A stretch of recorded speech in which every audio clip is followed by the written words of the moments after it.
very wide, means that the electrons that are passing or has to move, from the M to the P region requires a very high energy. That energy is limited by the VDR, which is the maximum voltage across the diode when the diode is in reverse bias to have a current almost zero. I'm not saying it's zero, and that's why I'm making, the hands-on lab with the reverse bias and the forward bias next week. Above this value, or if this breakdown voltage is, or the applied voltage is greater than the breakdown voltage, there is a large increase in current, or the flow of the current between the P and the N. It will be increased to a large amount of current. Now, I put, this diagram that shows, the forward bias, or the region between the ID as the current that flows through the diode. When the VD is positive, or if the VD is greater than zero, and on the left side of the y-axis, we have the reverse bias. Now, we'll discuss about, the two models. You will see, in different textbooks or different references as an ideal diode, which does not have the potential barrier, or an easy way to understand how the diode works in forward bias and reverse bias. For an ideal diode, for any voltage is greater than zero, you notice that if the voltage is just a bit, greater than zero, the current is increased to a large value. Ideal, again, I can approximate that with an infinite value. We are not looking, for an infinite value. No practical diode has an infinite value for the current that flows through it. If the voltage is just, below zero, the diode is in off state, or it will act as an open switch. Again, above zero, the diode, it will act, or an ideal diode, it will act as an on switch, or the current will flow through the diode. For any voltages less than zero, or reverse bias, the diode, it will act as an open switch. Now, the on and the off switch, or the on state and the off state of the diode. On state for any voltages above zero, or forward bias, and the off state for any voltages below zero, or forward bias, or the negative voltage applied to the diode. Now, to emphasize, the two models, the switch is off, or reverse biased. I'm on the left side of the y-axis, and you notice that the current for an off switch, or the switch is open, is equal to zero. Means that the voltage that is less than 0 volts, the current is zero. Means that the diode is in reverse bias and there is no current that flows through it. Now, suppose that, excuse me, we are constructing a circuit in forward bias, and I'm increasing slowly the bias voltage, or the VS, or the supplied voltage, but up to 0.7 volts. You notice that if the voltage is increased slowly between 0 and 7 volts, the voltage across the diode is less than 0.7 volts, means that the electrons does not have enough energy to jump, or to cross, or to pass the depletion region, and there is a small leakage current between the P and the N region. The ammeter that is connected in series with the circuit, it will have, just a small reading in terms of few milliamps. as the voltage or the bias voltage, again, we are in forward bias, if the applied voltage to the circuit, it's greater than, and you notice that the voltmeter, it's measuring the voltage above or a voltage greater than the 0.7 volts. The voltage across the diode, it will be 0.7, and the current that flows through the circuit is much larger.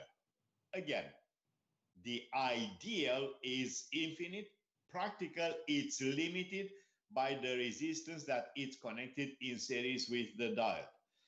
Always we have to have, this diode or this resistance connected in series with the diode to limit the current that flows through it. When we'll talk about, the specs of the diodes, and I will show you the maximum current that flows to the diode that is provided by a manufacturer that makes, different type of diodes. On the on state, again, I'm still in ideal diodes. When the diode is on state, means that, the diode, it will act as a short circuit or as the switch off, or sorry, the switch on, means that it will act as a short current or a short circuit, having the current that flows through the diode, the current that flows through the resistance, means that it will act as a switch that is turned on. It's emphasized again in this diagram showing, the switch is on, having, the current that flows through it, which is greater than 0. I'm not making, again, the assumption that is an infinite, but for an ideal, the current is infinite. Practical, that current cannot be an infinite value for any current, for any voltages above 0. The voltage across the diode, being an ideal voltage, is 0 volts. For a practical diode, that voltage is a 0.7 volts. Make the difference between the ideal diode, which does not have the depletion region, or that voltage across the diode is 0, and a practical diode that has the VD, or the voltage across the diode, as 0.7 volts or 0.3 volts. Between the two, I mentioned that we are using the silicon most of the time, and we'll make the assumptions in the assignment test and the lab, the VD, or the voltage across the diode in forward bias, the VD is equal to 0.7. Now, talking about the dynamic resistance, you notice that this part of the graph, which is actually, the zoom in of this non-linear. Remember that we talk about the diode is a non-linear device. Why is non-linear? If you are looking at the characteristic, at this portion of the graph, there is a non-linear, an exponential increasing in current as the voltage is increased. Now, we can define the dynamic resistance as the tangent to the curve at different points as the static or a fixed value for the voltage, or we can take, the dynamic resistance between a range of two voltages. Suppose that, the voltage at this point is 0.3 and the other one is 0.4 or 0.5.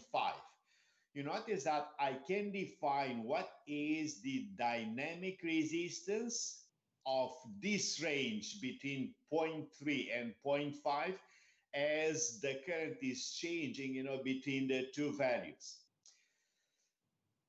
just, to give you an idea about the um, RD, or the dynamic value of the resistance of the diode, 2 to 5 ohms range or a larger diode or high power diodes may have, just 1 ohm. Now put them together, we have, the forward bias and the reverse bias. Now we are making, a complete graph, and this is what we are doing, next week. We'll take, the measurements from lab, and using Excel, we have to plot, the IV, or sometimes is the VI. Again, to clarify why I'm using, IV, but is the same with the VI. Or the current, is a function of the variable voltage, or the VF, or the supplied voltage. You notice that in this graph on the x-axis, the voltage is changing, which will cause a change in current if the voltage is changing above 0 or below 0. For the graph on the reverse bias on the left side of the y-axis, for any voltages below or less than 0 volts, the current is in microamps. For any voltages above 0 or a positive voltage applied to the diode, the IF is in milliamps, amps. Large size diodes may handle, hundreds of amps, but we'll talk, a bit later. Now, the question is how we can model a practical diode, because a practical diode, we have to take into account, the voltage across the diode, which is 0.7 from now on. It's standardized in all the problems. For a practical diode, the VD, when it is in forward bias, the VD, or the voltage in forward bias across a diode, is a 0.7. The switch is closed, means that there is a current that flows through the circuit.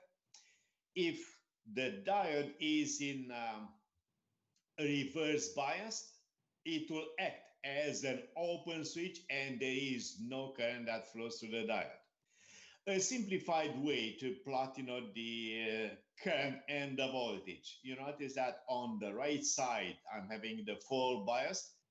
And for any voltages above 0.7, there is a straight up line which shows, the increase in current to a large value. If the voltage applied to the diode is less than 0 volts, there is no current. Again, that's, a practical value. This current, if I'm looking, on, this diagram, you notice that is in microamps. The other current is in milliamps. We can neglect this leakage current between the P and the N region of a diode when it is in reverse bias. Means that in calculations, in assignments and tests, we are assuming that leakage current, or that small current in microamps or nanoamps, is equal to 0. Excuse me.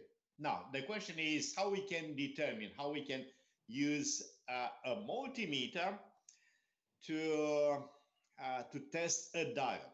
Now, we can have a faulty diode, or a diode that is not working properly or is defective, and we can have, the diode that is working properly. Means that in order to identify, in order to take, the measurements of a diode, it's required 2 measurements. To remind you about, a multimeter. Most of the multimeters, including the one that we are using in lab, they have, the diode function, or the diode position for the diode switch. You notice that in this multimeter, there is a diode symbol means that I have to switch the multimeter to the diode mode, means that I'm supplying a small voltage using, the two leads of the multimeter. And another consideration to remind you again, always, the red lead is the positive and the black lead is the common and is the negative. You notice that in this configuration or on the first diagram shows that the multimeter in diode mode is connected for a forward bias. I'm applying the negative on the cathode and the positive on the anode. That's like, practical value, but depends. This is the value that I'm using in calculations.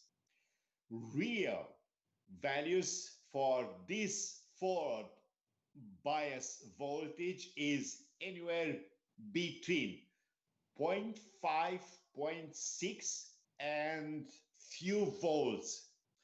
In lab, you'll get, a voltage that is around, 0.7 volts. It's not always a fixed value as 0.7. 0.7 is what we use in calculations.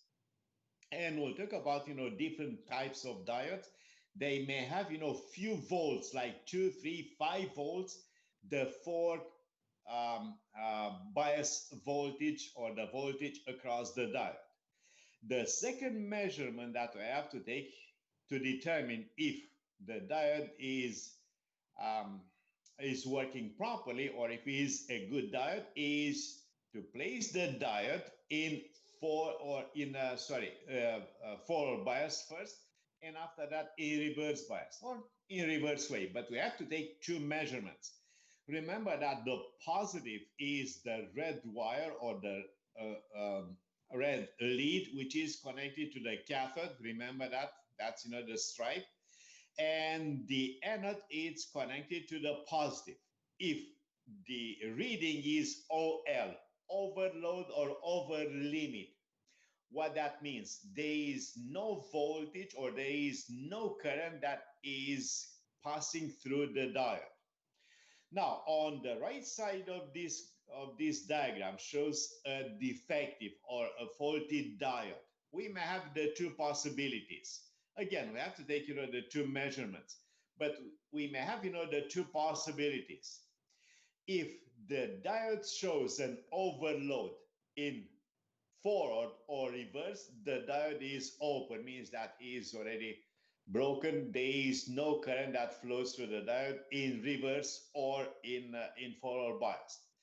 The other possibility is the meter that shows a zero value, means that the diode, it will act as a short circuit or it's short circuited. Internally, there is a burn diode that it will always, show up as in reading, in measurement as a 0 volts or a 0 reading. There is another possibility of testing the diode if the multimeter is in ohms mode. And that's, again, part of the lab 3 that we are doing, next week. I'm using the multimeter in diode mode or in ohm mode or resistive mode. And we'll talk about, a faulty or a defective diode and a good diode or a diode that is working properly. Now, talking about, the packages. Most of the time we are dealing with small diodes. That's, the DO14 or, in this range. It shows, just different packages or different sizes. And I will repeat that. Always relate the size of the diode with the power that a diode can dissipate. Remember that we have a current that flows to the diode. Suppose that I'm in forward bias. the voltage across the diode is not zero. Knowing that the voltage across the diode is not zero and has a current that flows through it, means that it will dissipate power. It will become, warmer, hotter, and actually we can destroy the diode, we can destroy the semiconductor if we are passing a certain point of the power that a device can handle. Now, in diodes, we have, the small or general purpose or signal diodes. That's, the small diode that we are using in lab. Large size diodes, I'll take, in, different ways. Probably, the 60-1 or the DO21 can handle, I would say, 5 to 10 amps. The other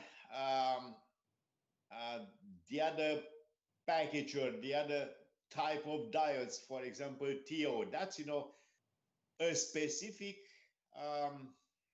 packages which is already standardized. TO220 or 339 can handle, anywhere between, 3 amps probably or 5 amps, and the other one is about, 10 amps, 15 amps, probably no more than that. The other diodes, DO21, DO60, or, the largest one is the DO203AB. You notice that this, diode looks like a big bolt. Different sizes, again, always relate the size with the amount of current that a diode can handle. I'm talking about the full current, and the power can dissipate the diode. Now, this type of diodes or this package of the diodes always are mounted on a heat sink. Means that is not enough those small heat sinks, that we are seeing, that is a metal part. I will show you in transistors and on triacs, packages and sizes like, these two.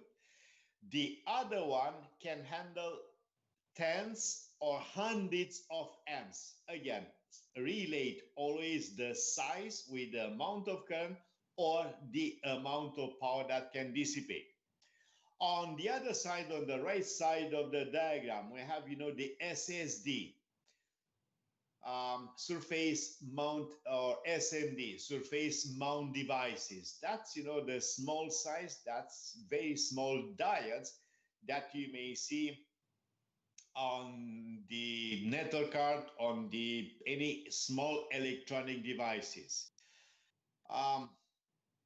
Those type of diodes can handle just few milli or microamps in terms of the full current. Is not designed, or they are not designed to handle a large amount of power or a large amount of current. Remember that, the K is the symbol for the cathode, because C, most of the time it's used, for the collector for a transistor. And we discussed about, the B, E, and C as the base collector and the emitter of the transistor. Now the question is, those components or the semiconductors are affected by the change in temperature. Now let's think about, how a semiconductor works. As a temperature, that's an external energy. Temperature is increasing, means that the agitation of the electrons becomes higher, means that requires a small amount of energy to be removed or to be stripped, from one atom to another atom. Means that always, the temperature is a concern of the semiconductors. As the temperature is increasing, the forward bias or the the depletion region becomes a bit smaller. Again, this is due to the agitation of the electrons. Now, moving into the specifications, I'm just introducing the specs. That's another terminology for the same thing, the specs, or the specification sheet, or the specification data for a semiconductor, for a diode, for example. We'll talk about the forward voltage. That's the VF or VD. Not always VF is the forward voltage. In some specifications, you may see that VD, the voltage across the diode when the diode is in forward bias. In the same way, we can define the ID or the IF, the maximum forward current. You notice that that's the maximum. What that means, for any currents above the maximum forward current, we can destroy, we can actually burn the semiconductor, the diode. Reverse saturation current, the IR, again, at this point we'll talk about the maximum reverse bias current. Reverse voltage most of the time is referred with those three abbreviations, PIV, and we'll discuss in details next unit. Peak inverse voltage or peak reverse voltage has the same meaning, inverse or reverse voltage. PIV or PRV. Some vendors prefer to use the PIV, some vendors prefer to use the PRV. Both terminologies or abbreviations are the same, which is actually the VBR, the maximum voltage that can be applied in reverse bias without destroying the voltage. For any voltages above the PIV or the PRV or the VBR breakdown voltage, we may destroy the diode. And you notice that all these characteristics, those are just few of them. This is what I'm using. I'm showing this is what we need to know in order to replace, and that's the meaning of introducing or showing the specification of a diode. What we have to know, what is the forward diode for a voltage, forward voltage for a diode, the current, the PIV or the PRV, and the maximum power dissipation, and the operating temperature. Usually the range is anywhere between -20, -10, -40 degrees to +40, 60, 80 degrees. Again, next lecture, I will show you the specs for different diodes, and I'll highlight and I will talk about different or the most important specification that we are looking for in order to replace a diode. Suppose that we are finding a defective diode and we are looking to replace that diode, and we have to know those 3-4 actually characteristics of the diode.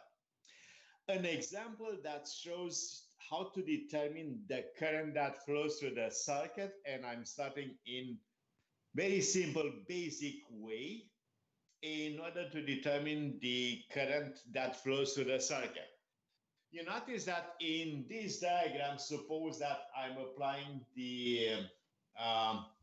the voltage as 12 volts, the resistance that it will limit the current is 3 kilo ohms. And in top of that, I'm having, a diode. First of all, when you are analyzing a circuit, or before you are trying, to figure out, the voltages and or the currents, we are looking in this circuit, and you notice that the VS, the resistance, and the diode is a series type circuit. Means that I can use the KVL in this loop. Now go back to ELE 105, 205, find, you know, the KVL and the KCL, the current divider rule, voltage divider rule. Okay, now what is the approach? How we can analyze the circuit? First of all, I'm writing the KVL, the VS or the bias voltage minus the VR, that's the voltage drop across the resistance, and the VD. The diode, and that's, you know, the first step in analyzing the circuit, which has the diodes in it and has a DC voltage source applied to it, is finding if the diode is in forward bias or is in reverse bias. You notice that this diode, in this simple example, is in forward bias, means that diode is in forward bias, the voltage across the diode. And I'm using again, that's, you know, sorry, that's, you know, the voltage across the diode. Remember that? That's a 0.7 volts, means that I have to take into consideration that, you know, the VD, knowing the VB or the bias voltage, knowing the VD as a 0.7, I can determine what is the voltage across the resistance as 11.3. That's 12 volts minus the VD, which is the 0.7, which makes the voltage across the resistance as 11.3 volts.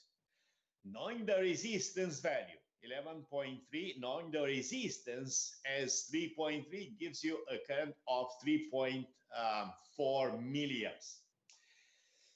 Now, at this point, I will choose again, you know, the to project, you know, my my tablet, and I will show you the very short, you know, comprehensive forward bias and reverse bias, because I put them together. You notice that if the diode is in forward bias, that's the VD, the voltage across the diode, that's positive applied to the anode, negative to the cathode. What's, you know, what are the characteristics? Again, look in terms of the voltage and in terms of the current. The voltage is greater than 0, that's the VS. If the voltage is greater than 0, the current that flows through the diode or the current that flows through the circuit is greater than 0 amps. Keep in mind that. And I put that in writing, you know, the VD, the voltage across the diode, practical diode. And this is what we are using, you know, the practical diode. It's the 0.7 for silicon and 0.3. I'm not using, you know, the germanium type. From now on, all the diodes will be silicon type. The diode, it will act as an on-state switch, and, you know, that's the switch that I draw below the state of the diode.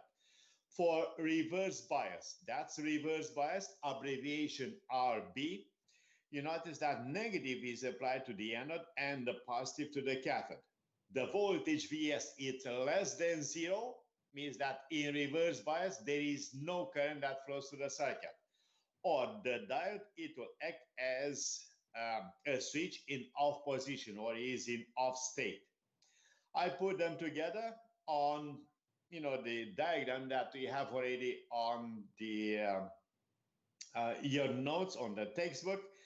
And on the left side of the y-axis, reverse bias means that for any voltage is less than 0 volts, or the off state of the diode, there is no current that flows through the circuit.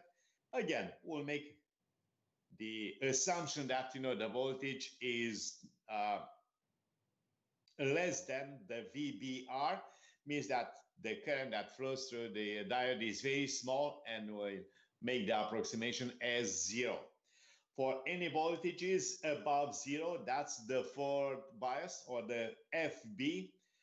The characteristic, or, you know, the right side or the right region of the graph, on the right side of the y-axis, and I'm showing, you know, the 0.7 volts, that it will make a large increase in voltage.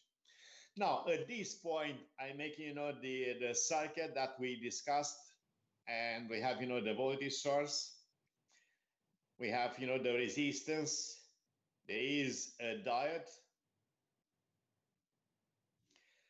Again, that's, the diode, for example, is D1, and that's the resistance R. Suppose that I'm adding another resistor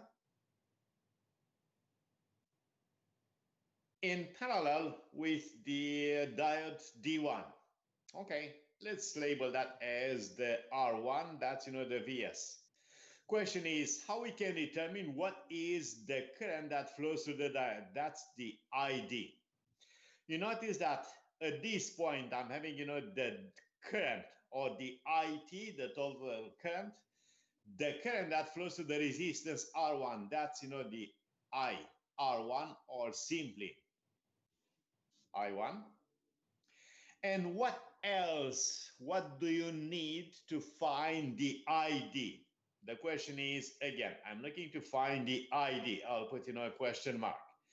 If a KVL is used to determine the current for a series type circuit, you notice that I'm having a parallel of the diode D1 and the resistance R1. Okay, what else do you need? Now I'm making, this common node. You notice that the current flows into this junction and it's split into the ID and the I1. Now I'm writing, the KCL at this node, at node A, and I'll label that at node A. The KCL current I, or the total current, is the ID minus the current I1. Means that I have to find what is this current. The question is how we can determine the I1. How we can determine that. What else do you know? What else we know at this point? To determine the current, I1. How we can determine that? What is the voltage across R1? That's, the VD. That's the voltage across the diode D1 over the resistance R1, isn't it? Here you go. Let's put, some values. Let's make R1 as 700 ohms. Now write it down, make, the examples with me. Now I have, the 0.7 volts. That's the VD because the diode is in forward bias and is 700 ohms, which makes, a current of, say it, what's the current? 1 milliamp. Here you go.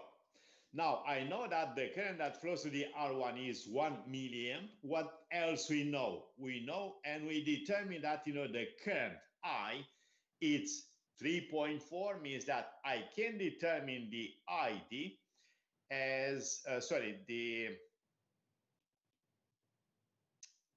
the ID as the I minus the current I1. Means that was 3.4, probably milliamps minus 1 milliamp, which makes, the 2.4 milliamps. Here you go. Now, I may extend, this problem and suppose that I'm having, another resistance, another diode here, and I'll add another diode and another resistance.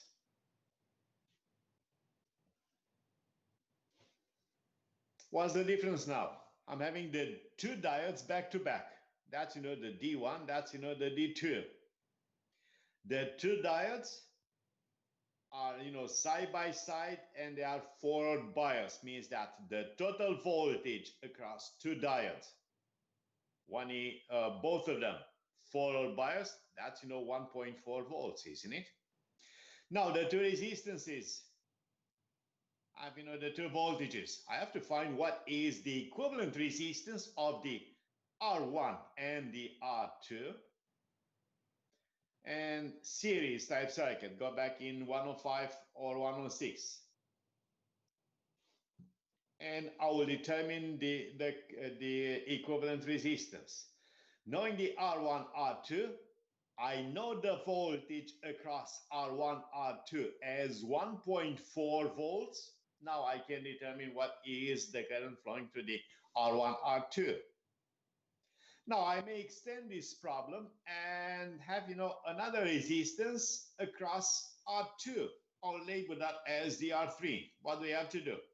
Now I'm going back in 105 or 205, and I have to determine what is the equivalent resistance of R1, R2, R3. Extending this problem to add another diode here. Again, what we are looking for? I'm looking for, this voltage, or having, the diode D3 to the circuit does not affect, the voltage across D1 series with D2. But always, look for the equivalent resistance of the circuit, knowing the resistance of the circuit. And I'm back, to this, this example, or the example that is already on your notes. Always, look for a resistance or an equivalent resistance. Look for a voltage across the resistance or a group of resistors. Like, in this diagram, determine the current that flows through a resistor or multiple resistors. And in this way, I can determine what is the current that flows through the D1 or the D2. Now, I will stop here with this presentation, and I will ask you if you have, any questions, comments, concerns, please. If not, I will see you tomorrow at 9:30 in class in the same way, and we'll start, the second part, specifications, or the second group of lectures, and we'll discuss, the other details in terms of the specs of a diode and different diodes. Any questions, please?